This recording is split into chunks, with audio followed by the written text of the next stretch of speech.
books play an incredibly important role in social change, and they have ever since the invention and development of the printing press. And times of great social upheaval have often either accompanied or shortly followed times of explosions of publishing on those issues. And it's one of the ways these days culture propagates. And so in that sense, I want to talk a little bit about some of the books that have been very important to me in my development as a thinker and writer and a human being, most of all. And I think where I want to start is with, in this case, is with Joseph Campbell, even though I think by now there's much of his work that I don't agree with, but he was very important to me in my early 20s for showing that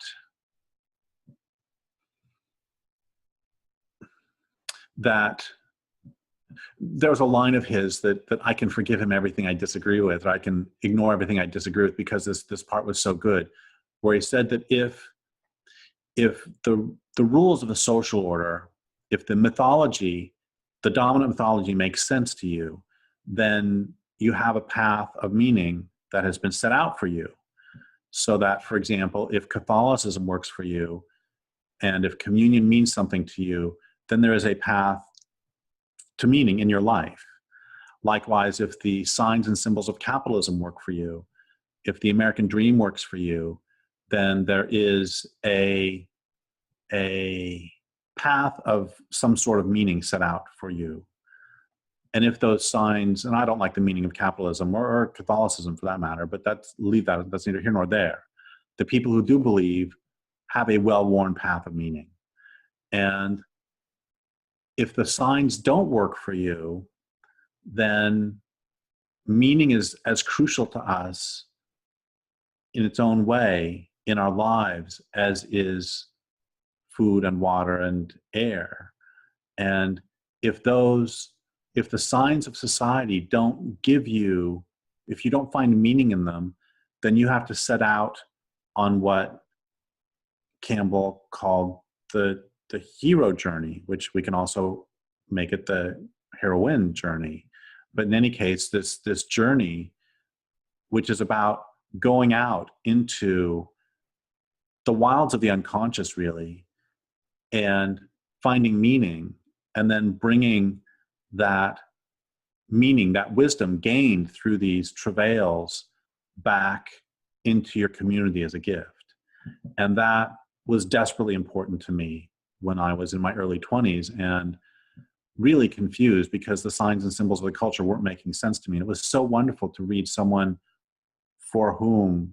articulating that process and articulating why, for me and for many of the people I knew, the 20s were so horrible, is because that's a very difficult process of going out and finding yourself and finding who you are in the world. That path, some traditions call that the razor's edge, because there's this well-worn path of meaning from Islam, Judaism, Christianity, capitalism, well-worn path.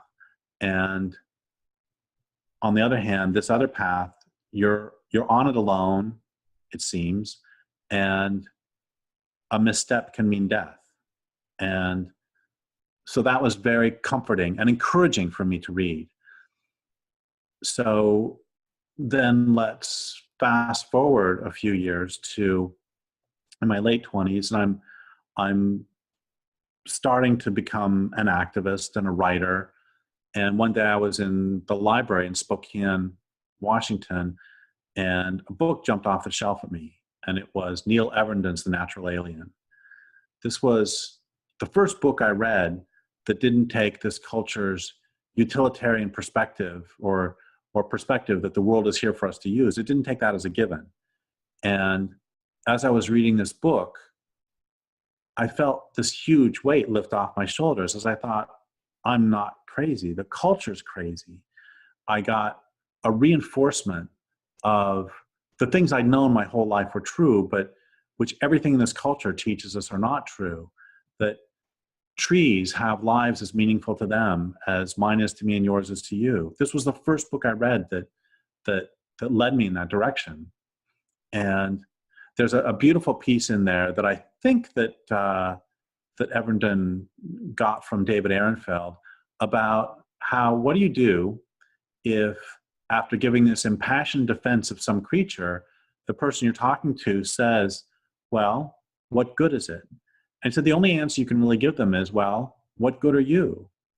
And not to insult them or offend them, but to show them how stupid it is to measure someone else by their economic value, especially to you. And for me, this whole culture's worldview fell apart on reading that book. And that was a tremendous gift. And at the time, I was a young writer searching for venues to get published, publishing in all sorts of little magazines. And I had done some interviews, and I'm not nearly this forward usually, but I got this crazy idea, and I called up Neil Everenden's university and said to his secretary, I would like to interview him. I'm not normally that bold, but I did. And the secretary said, well, he's not here right now, but here's his home number. And oh my God, I called him at home. I can't believe I did that. And Neil Everenden said, I would be glad to give you an interview, but I have to tell you there's somebody way more important than I am, who is John Livingston. And I thought, oh, okay, well, I'll read his book, and then if I like it, I'll interview him too.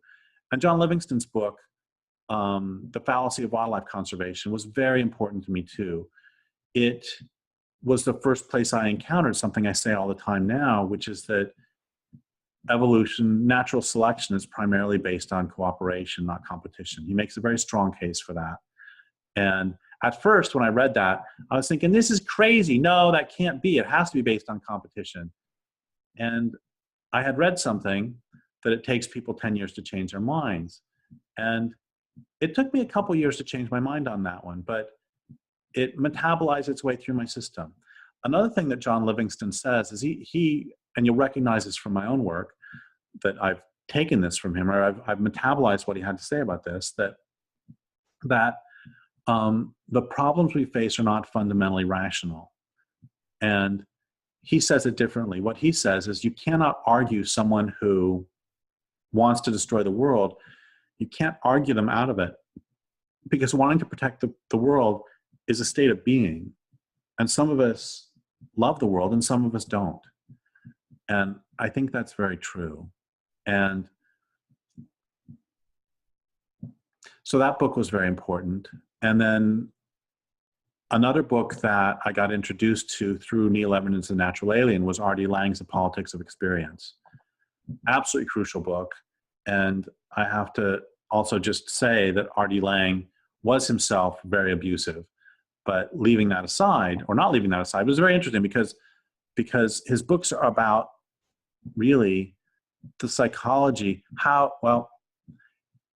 the fundamental part of The Politics of Experience, the fundamental point of that book is that people act according to their experience. And if you can understand their experience, you can understand their behavior.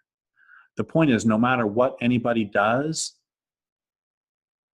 they have it fully rationalized, and they believe it's the right thing to do. Even if it's a terrible thing, Ted Bundy would not have done what he did if it didn't make sense to him at the time. No matter what you're doing, it makes sense to you at the time, or you don't do it. This is certainly true for me. I have done terrible things in my life, and I have had them fully rationalized. We all do that. And so much of R.D. Laing's book is about how this culture turns us into destructive beings. Very, very important book.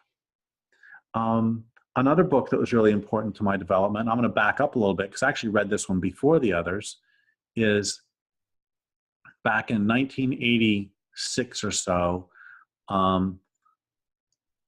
For Christmas, I asked my mom if she would give me a copy of Erich Fromm's The Anatomy of Human Destructiveness.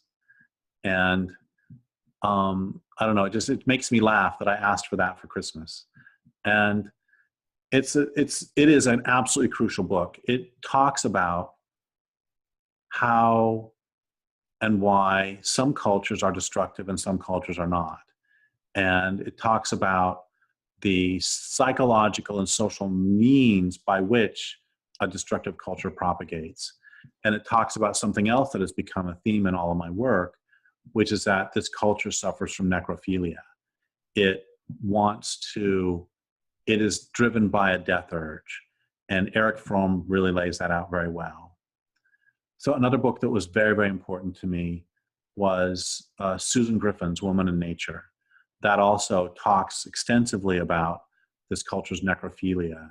And it's a beautifully written book, and it is absolutely crucial to my style as well as a writer. That I read that book, and I read the Memory of Fire trilogy by Eduardo Galeano right about the same time.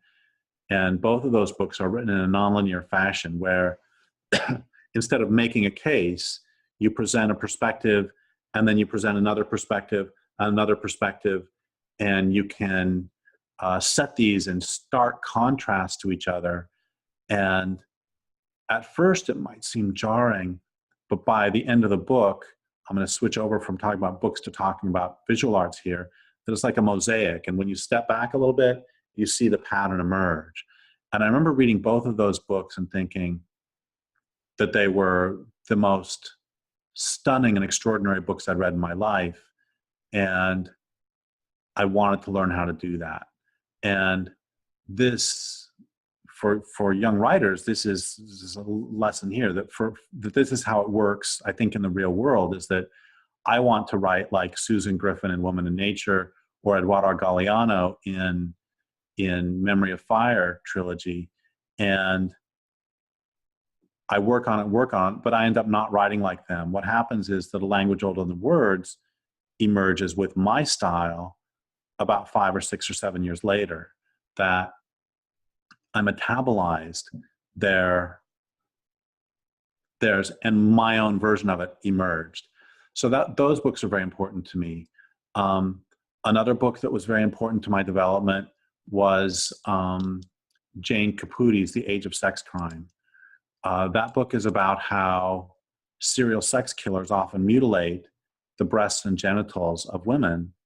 And she suggests that that is one cultural manifestation of the hatred of women, and that another manifestation would be the unnecessary hysterectomies and unnecessary breast surgeries that are mutilating the bodies of women. That's another.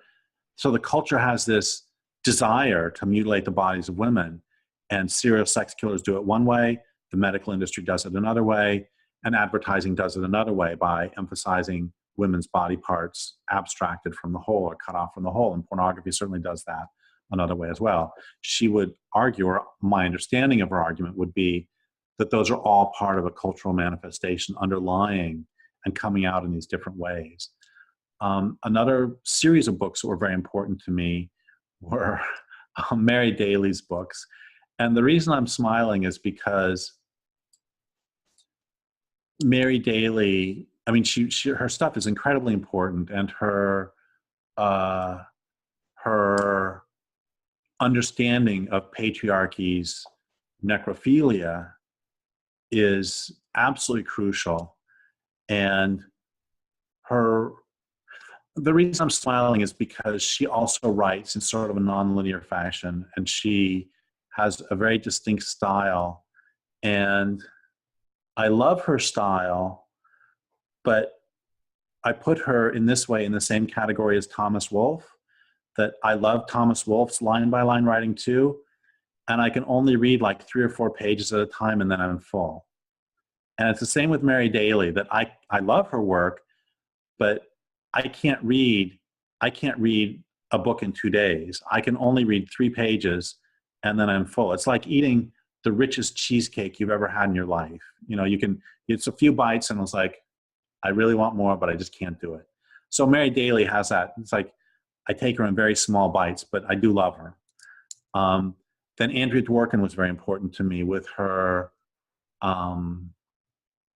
with the urgency and articulation, and the urgency and the brilliant articulation of men's hatred of women, and the as one friend of mine says, that Andrea Dworkin provides the Rosetta Stone for understanding this culture's destructiveness in terms of the way she ties together the patriarchal urge to violate and sexual sadism, and how patriarchy has brilliantly tied one of the most beautiful and wonderful of natural urges, which is towards sex, has tied that to destructiveness, and tied that to sadism, and tied that to violation of others, and how that is a really powerful combination. That was very important to me. Some other books important to my development. See, one of the problems with making lists like this, sort of impromptu, is that I know I'm going to forget some very important books. Robert J. Lifton's The Nazi Doctors was incredibly important to my thinking, and his fundamental thesis there's many parts of it. One of them is that if you're participating in a larger destructive system, well, one of his points was that many of the Nazi doctors did what they could to try to help the Jews in the inmates in the prisons, and they would hide them from selection officers, they would give them an extra scrap of food, they would let them rest for a day or two, and they would do everything they could, except for the most important thing of all, which is to question the existence of the death camp itself, and to question working them to death, the inmates to death, gassing them to death. They wouldn't question that larger structure. And this was really important to me, not only because it's important, but also because I see it in environmentalism. There's so many environmentalists will do everything they can to protect this or that piece of ground, except for questioning the existence of the larger death camp culture that is working the planet to death, that is gassing the planet to death, that is committing mass murder against the planet. And so they won't question. It taught me the importance of questioning the larger assumptions that are the real authorities of any culture.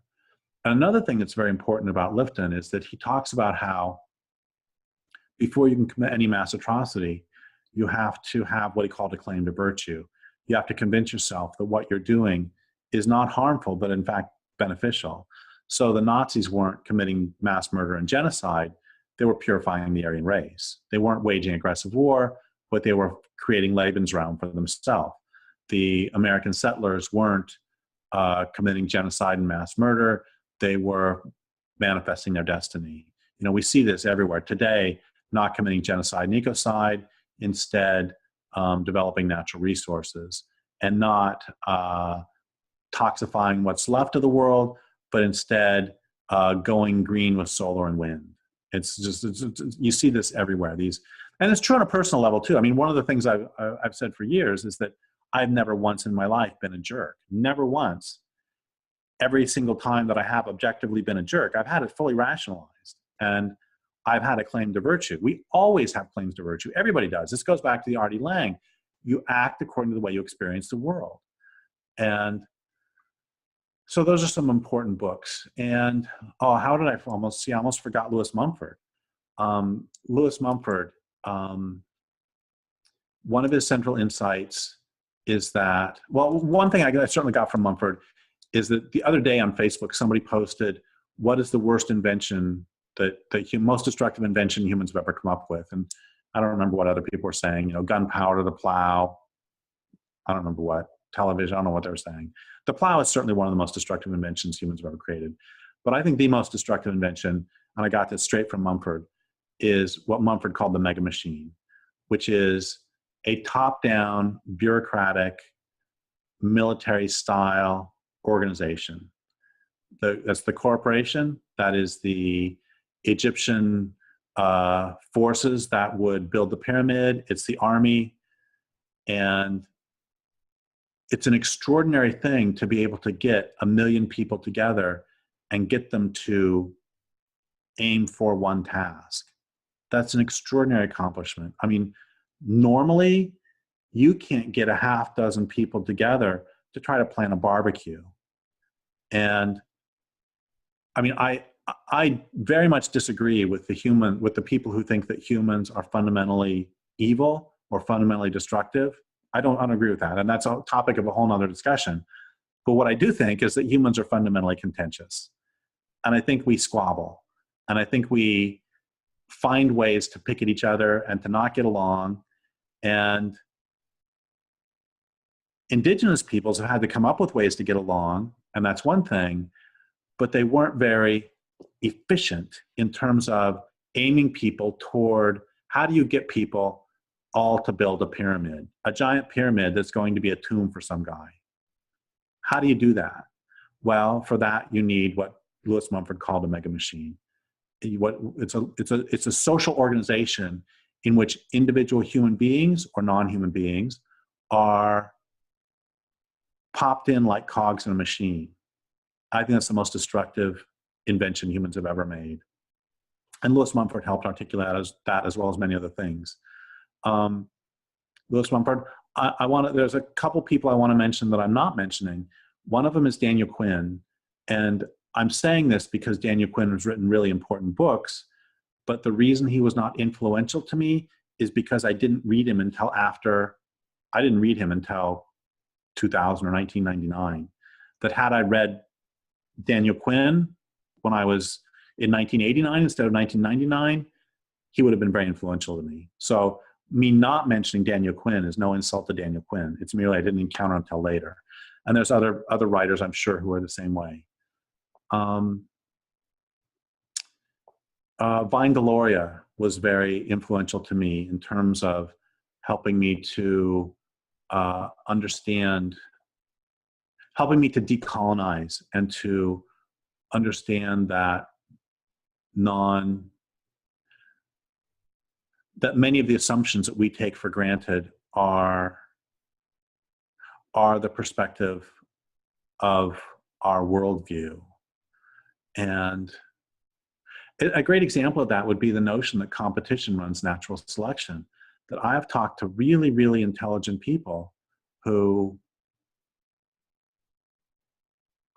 can see many things, but they can't see their way past. They still think that evolution is based on the same underlying principles as capitalism. And that's not because they believe in capitalism, it's because they've been so inculcated into the culture. And Vine Deloria does a tremendous job of deconstructing that, or did, he's dead now. I know I'm missing some very important books. Let me look at a list real quick and see if there's anybody else I need to add to the list for now.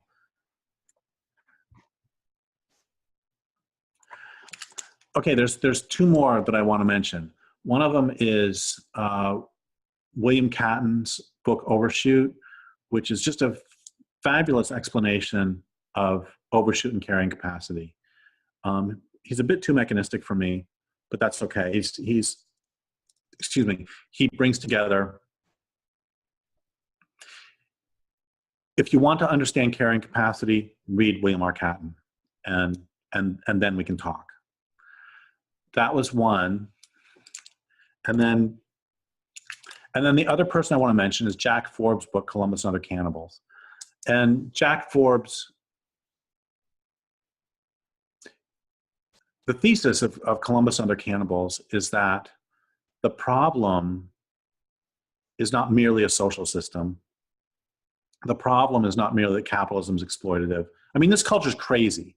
It is so absolutely insane. And I've been trying for my entire adult life to understand how you could kill a planet that is your only home, and how I understand what R.D. Laing said about if you experience the world in a certain way, but that doesn't alter the fact that they're killing the planet. And that's really nuts. I understand claims to virtue. I understand Mary Daly saying that there's only one religion in the world right now, and that's patriarchy, and the patriarchy is necrophilia. I understand that. I get it. But that doesn't alter the fact that they're killing the planet. It doesn't make any sense. They're not just wiping out one species, they are killing the planet. And Jack Forbes' book helped me understand that his thesis is that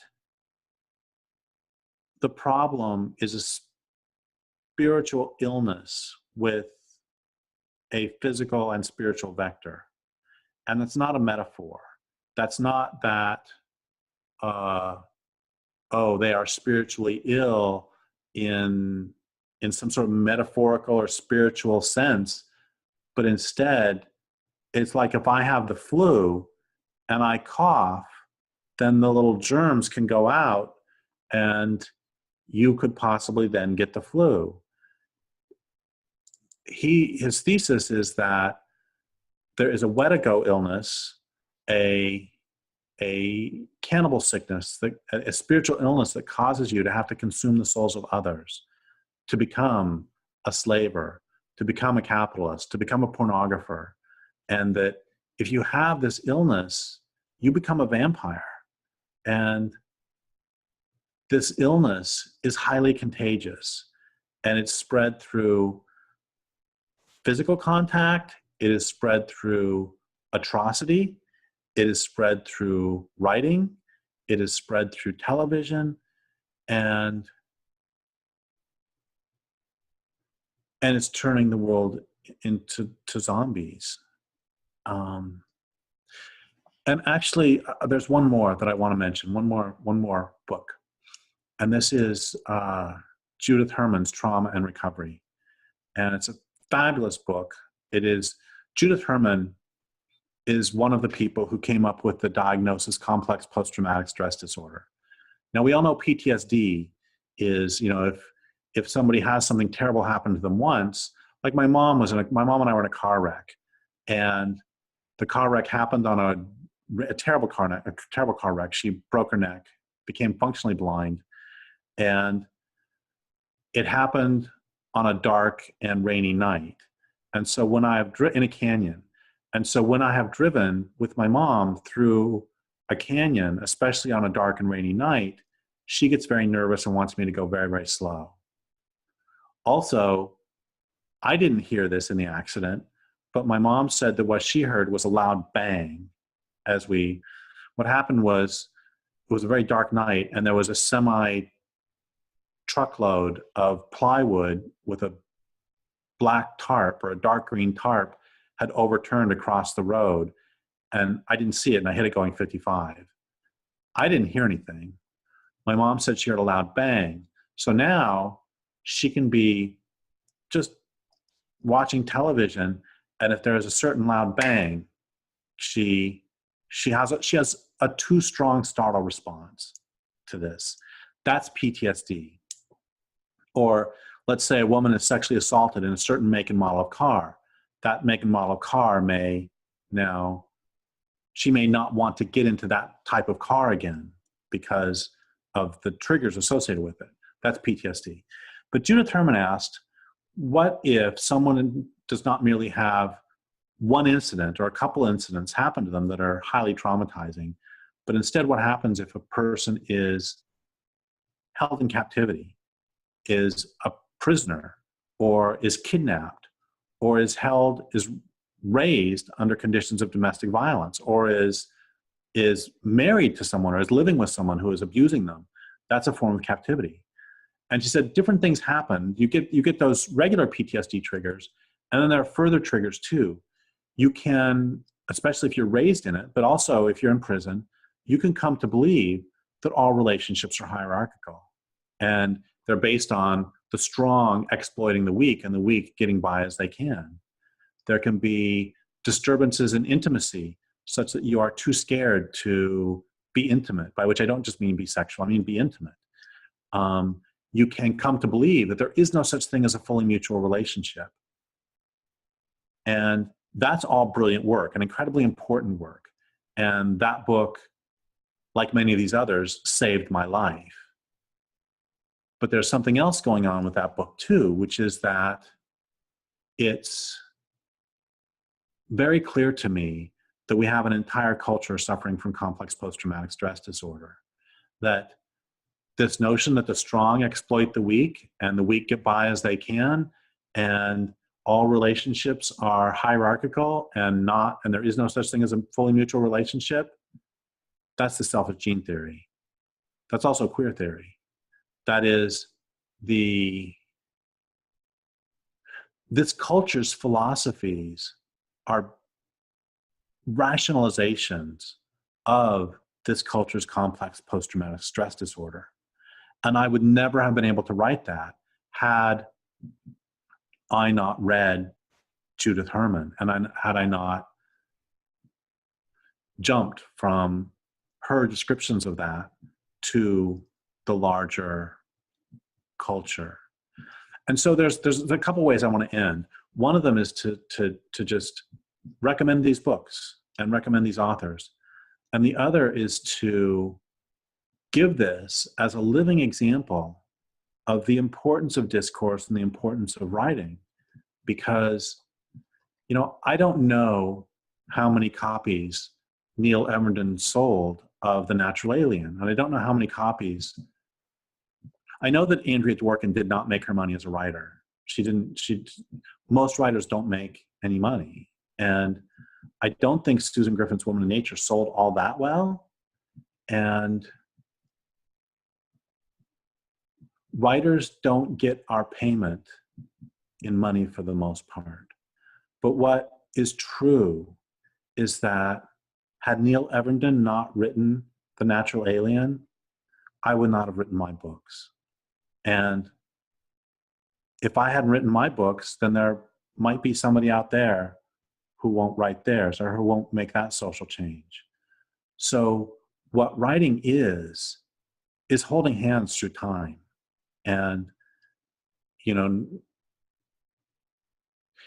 it is true again that whatever else Andrea Dworkin did or did not get paid, my work wouldn't be what it is without her work.